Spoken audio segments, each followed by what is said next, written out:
വടകരയിലെ സ്ഥാനാർത്ഥി പി ജയരാജനെതിരെ മത്സരിക്കാൻ തീരുമാനിച്ച കൊല്ലപ്പെട്ട ടി ചന്ദ്രശേഖരന്റെ ഭാര്യ കെ രമയ്ക്ക് കോൺഗ്രസ് പിന്തുണ നൽകുമെന്ന് സൂചന. വടകരയിൽ പി ജയരാജനാണ് LDF സ്ഥാനാർത്ഥി. വടകരയിൽ RMP നേതാവ് കെ രമ മത്സരിക്കുന്നുവെന്ന വാർത്തകൾ പുറത്തു വന്നതോടെ സംസ്ഥാനത്തെ ഏറ്റവും ചൂടേറിയ തെരഞ്ഞെടുപ്പ് നടക്കുന്ന മണ്ഡലമാകും വടകര എന്നത് ഉറപ്പാണ്.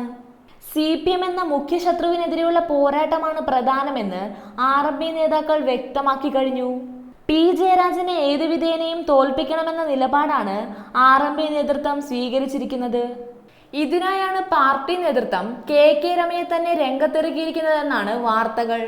CPMനെതിരെ കോൺഗ്രസുമായി ഇതുവരെ ചർച്ചയുണ്ടായിട്ടില്ലെന്ന് സംഘടനയുടെ നേതാക്കൾ പറയുമ്പോഴും പിൻവാതിൽ ചർച്ചകൾ സജീവമാണെന്നാണ് അറിയുന്നത്.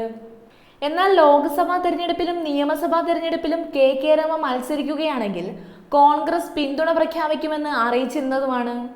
വടകരയിൽ RMP ഉൾപ്പെടെയുള്ള മതേതര ജനാധിപത്യ ശക്തികളെ കൂടെ ചേർത്ത് കൊണ്ടുപോകുന്ന കാര്യം ചർച്ച ചെയ്യുമെന്ന് പ്രതിപക്ഷ നേതാവ് രമേശ് ചെന്നിത്തല പറഞ്ഞിരുന്നു.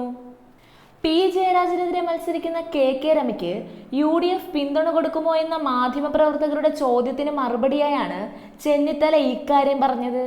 CPM ഉൾപ്പെട്ട രാഷ്ട്രീയ കൊലപാതകങ്ങളെ മുൻനിർത്തി ജയരാജനെതിരായ പ്രചരണത്തിന് ചൂടുപിടിപ്പിക്കാനാണ് RMPയും UDFും ശ്രമിക്കുന്നത്.